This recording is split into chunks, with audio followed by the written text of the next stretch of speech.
out of respect for everybody. And here we go. Richard, then 戴宇霄, and Mr. Panda. Richard, please. For Professor John Mearsheimer, when the Biden administration greenlighted the long-range missile strike into pre-2014 Russian territory, the atmosphere changed because many Chinese geopolitical analysts believed that was one of the red lines U.S. surely will not cross, and they were wrong. And that's quite a psychological shock to a lot of people here. If you ask them today, these so-called U.S. experts, they have no idea what the U.S. red line is anymore. Perhaps U.S. simply does not care whether Russia use nuclear weapon in Ukraine or not. We went as far as to say that Russia using nuclear weapon in Ukraine is unfavorable to U.S. because it is U.S. interest, strategic interest, to drive a permanent division between Europe and Russia, which allow U.S. to continue to project power into Europe for the long run. And if U.S. can push actually Russia to use nuclear weapon in Ukraine, it will eliminate the recovery of relationship between Russia and Ukraine. And this will help U.S. sell more weapons to Europe, to monopoly the energy trade to Europe, and also push Europeans harder to decouple from China because it holds U.S. will hold a leverage over the Europeans, and it also complicated relationship with Russia, India, and China. So what is the downside? I want to get your take on this, Professor John Mearsheimer. Thank you, Richard. And 戴宇霄在吗? My name is Dai, and I have two questions. First to Professor Mearsheimer, and second, depending on the time, if I have time, I ask Professor Dugin. So my question is, you claimed in this conference that there's nobody in the States who understands how to understand that bringing Ukraine to NATO poses an existential threat to Russia. I would say a considerable amount of American scholars and politicians well-versed in Eastern European politics knows this, but they either do not care about Moscow's feelings or they're marginalized in decision-making.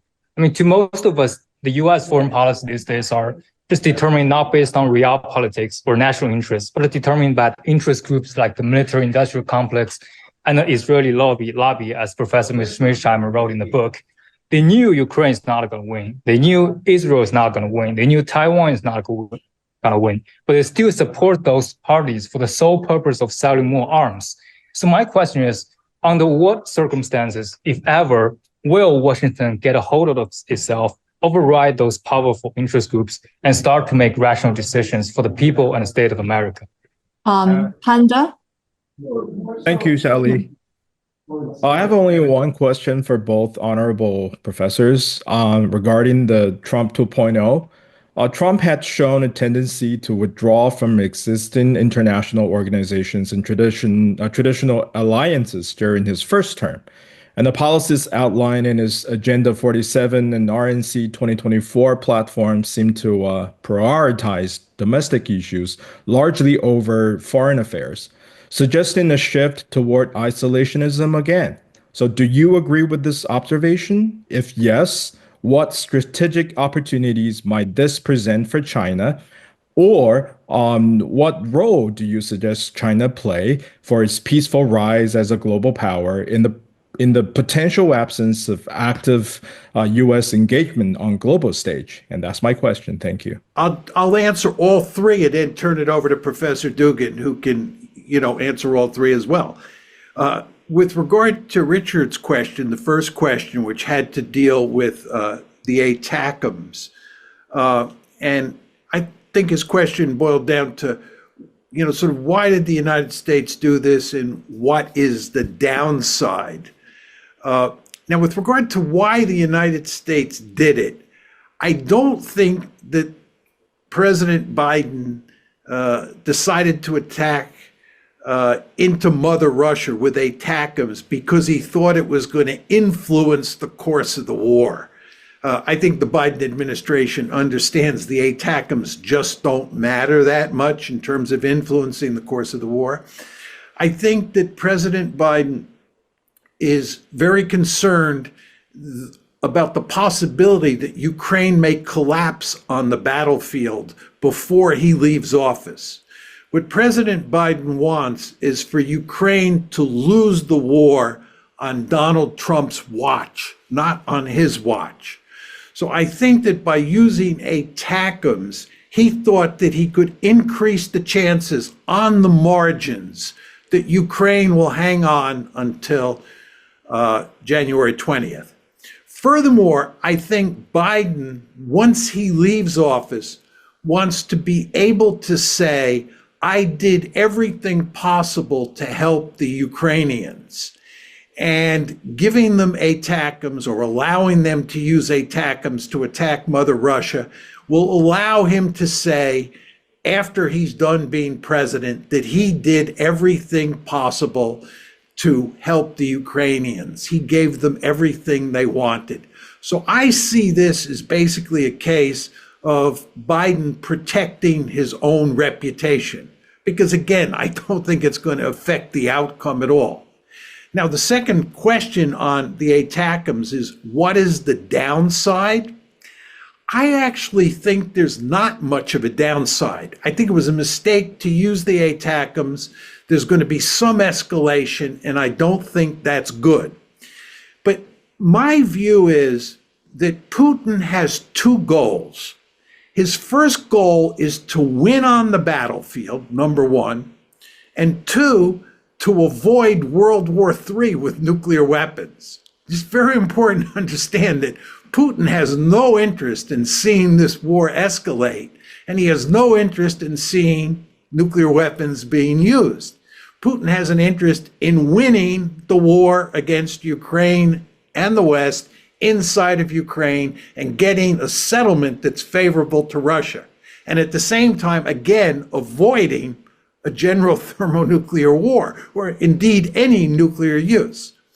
So, if you have a situation where these ATACMS don't matter very much, they don't matter very much in terms of what the outcome is going to be, and at the same time, Putin doesn't want to see this war escalate, I think that Putin will retaliate. He will escalate, but only in a minor way. He'll be very, I think, discreet, very careful in how he escalates, because it's in his interest to be very careful. So I don't think there's much of a downside here to these ATACMS being used, because again, they're not very effective. Second big question was people must know that I'm right. There must be a lot of people in the West who agree with me and Professor Dugin that Ukraine and NATO is an existential threat, and what's happening on the battlefield is as we describe. You want to know the truth? I'm not sure about that. I think you do not want to underestimate the extent to which American policymakers are blinded by their own ideology. You do not want to underestimate the extent to which the unipolar moment and the notion that we had reached the end of history and the Americans had the perfect political system and the idea that we stand taller and we see further is firmly embedded in the minds of most American policymakers. I wouldn't think this would be the case, especially now that we're in a multipolar world. You would expect American policymakers to wake up and to think in a more strategic way, to understand that, to go back to Professor Dugin's point about playing chess, that it's a two-player game, not a one-player game. But in fact, I think in very important ways, lots of Americans are in denial about what's happening in Ukraine and what's happening in the world. One could argue that if we suffer a devastating defeat in Ukraine, that will have a powerful effect on how we think about the world. We will be left with no choice but to change our way of thinking. That may happen, but in the meantime, I don't see much hope for change, and I think you're overestimating how smart most American policymakers are. You know, just to go back to a point that Professor Dugin was making, he was saying that he really welcomes President Trump because it's a, this is my language, not his, but I think it captures what Professor Dugin was saying. It's a breath of fresh air. It represents change.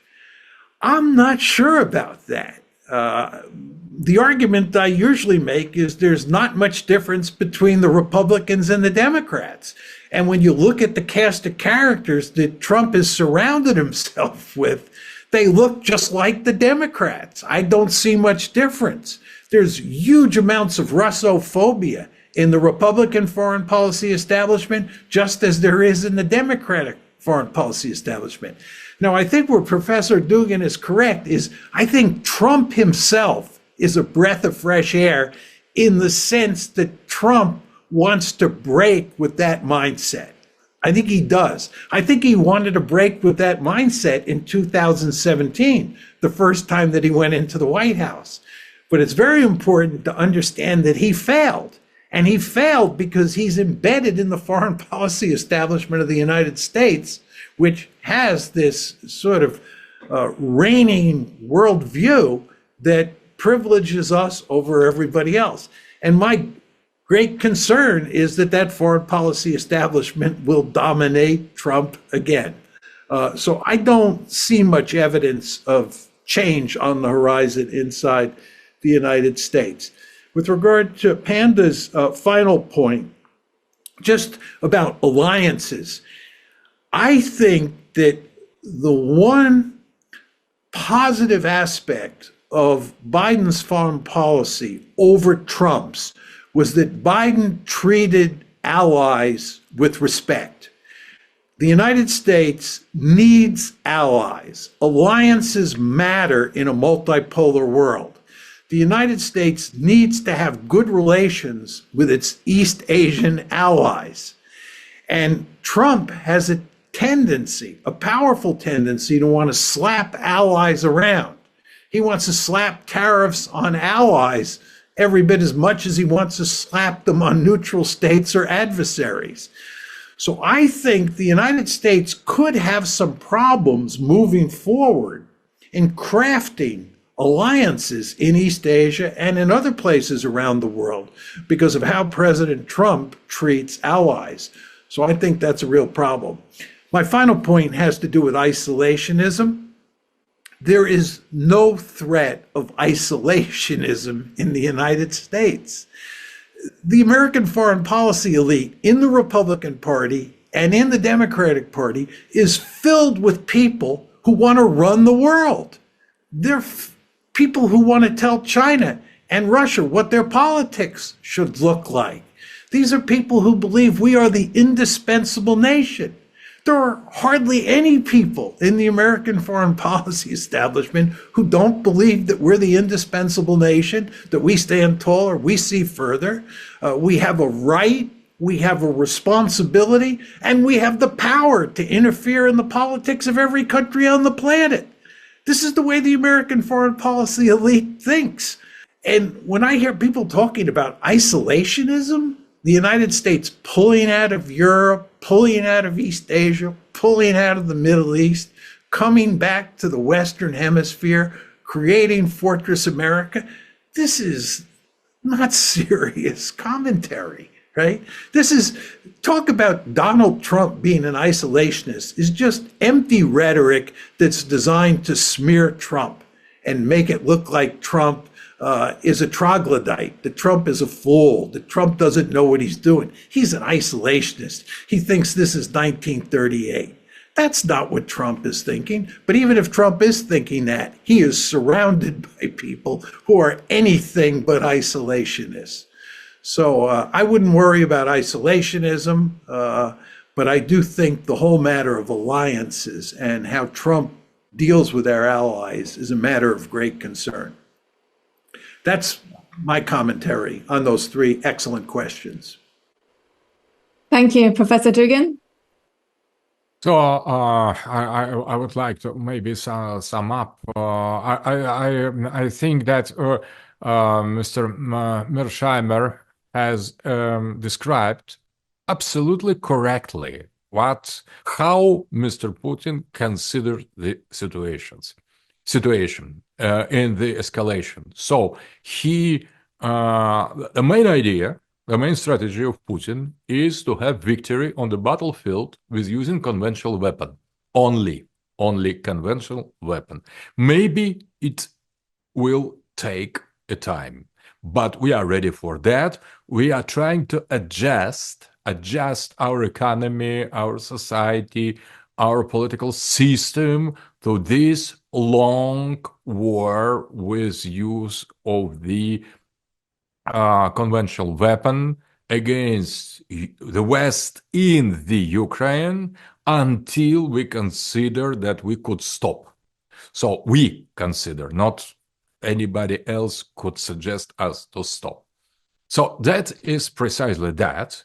And that is the main goal, I would say, to have the victory or to put the control over Ukraine or the part of Ukraine, eastern part of Ukraine, that we consider to be legitimate restoration of our security around our core territory. And that's at the same time, as well, once more, I agree that Putin is not going to use a nuclear weapon and will try to avoid, as long as it is possible, escalation. So it is not his intention. It is a kind of something imposed on us, escalation. We are not initiators of the escalation, so he will try to avoid the escalation. But I think that there are as well red lines. Nevertheless, there are some red lines that could oblige Putin to react. He is very unwilling not to do that, but just to think about that. He is not willing, but he could be put in the situation that he will not have any possibility to avoid use of nuclear weapons. So when the people in the West say never Putin will use nuclear weapon, they are wrong. If you insult and attack Putin's Russia too much, so it could be possible. He will try to avoid that. Okay. But not he will be, that is not valid for everything that could happen until Trump comes to office. So there is very dangerous moment, I would say. So, and we shouldn't underestimate the danger of this moment, because in critical situation, for example, if ATACMS could reach some really sensible point in Russian territory, and it could, or maybe the other long-range missile could. So I think that could be of some very serious response, in spite of the will of the Putin, and in spite of our plan A and B. That all our plans are, I can assure you are not obliged to believe me, but all our interests are limited by Ukraine and nothing more. Not now and not in the future. So Mr. Mearsheimer is totally right. He's totally right about our absence of the will and absence of the capacity to enlarge our influence beyond some limits that we consider to be realistic. And we didn't yet reach these limits that we consider to be realistic. And that is why we are still fighting, and we will fight more and more until the moment comes when we consider that we have reached some limits of our national interests. And trying to avoid the nuclear escalation. So that is totally correct description of the situation. It is out of the main concept of the Western experts, and that is why situation is so dangerous. Only few people in the West understand what Russia is. So there is a kind of exaggeration in both senses. So the part of the people thinks the Russia is too weak and you could treat us as you want, or the Russia is to met to in despair to make some incredible aggressive steps. Both understandings are wrong. Russia is guided by some very realist calculation, more or less in the tune with what Mr. Mearsheimer correctly have said today. That is, I think it's unique case of the deep understanding of what we are and what we want, to say the truth. And about Trump, I agree that is anything that is only the chance, and we should not underestimate the influence of the inertia in the political establishment of the U.S. But if you consider, for example, very interesting point, Trump, number one, his first term of presidency, you could say, oh, that is just casual. That is just some short circuit. So there's something, the computer is stoned. So that is just a casual event that could not be explained, that has no serious impact. That is just some failure of the system. But second term of Trump, it is the serious sign for anybody, for everybody in the United States, including deep state persons and guys in the politics, in the Republican Party, in the White House, in the administration, in among Democrats as well, that Trump is anything but something casual. So that is serious, that is tendency. Trump, the second election of Mr. Trump is the sign of logic, nature, and consequences. So that is the invitation to reconsider American politics, inner politics, and foreign politics seriously. If American people has voted for Trump, that means something has already happened. So you need to change your denial of the reality. You are obliged, you have no other issue but to make reality check. And the reality check, and at the end of the denial of the reality, will bring United States to the much more taller position and further side. So if you make now reality check, if you adapt yourself to the objective transformations of the world, at least this not only two players game, but at least three, and maybe 3.5, or maybe 4 players chess board. If you accept that, you will behave yourself more effective. You can reach the goals you want to reach. You will be much more realist and effective. And I think second term of Trump, it is tendency. It is not just something casual.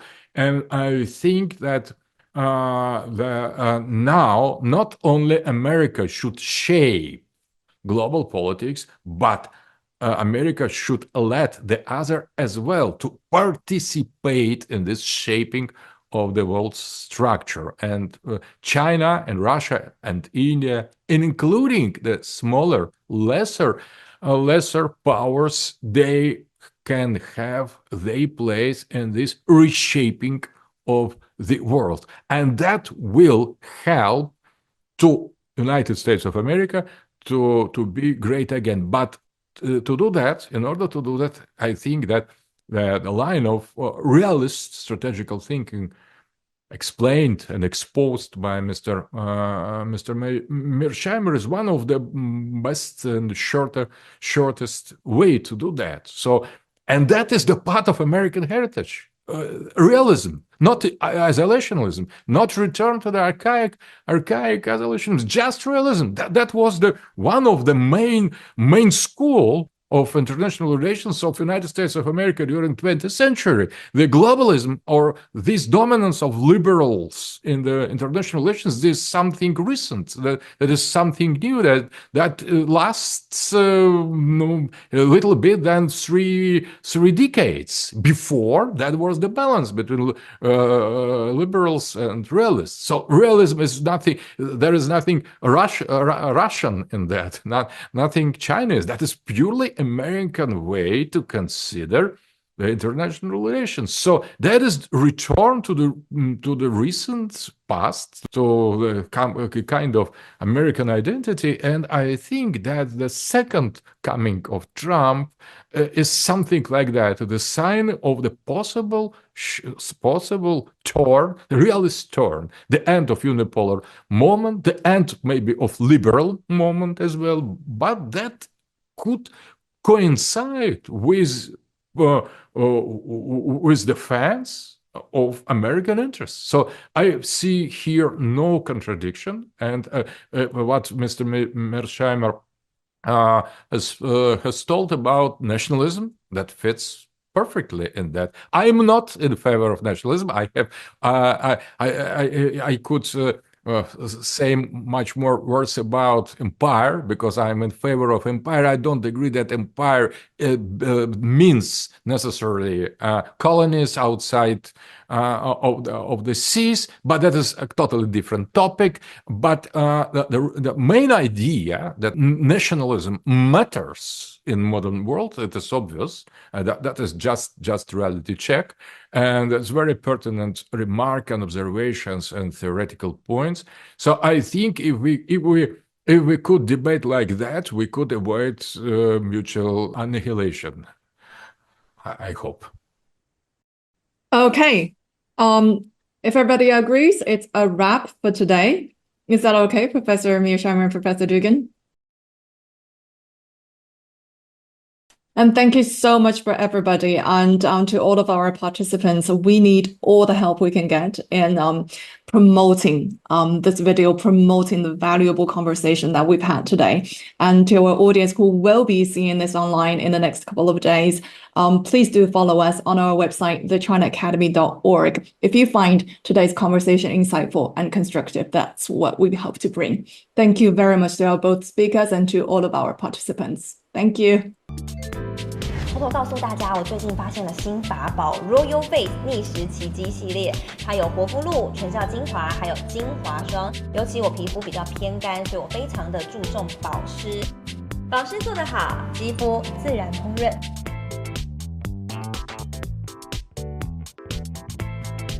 提亮肤色更年轻，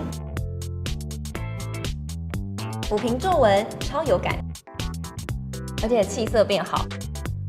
用心保养，每天都更美一点。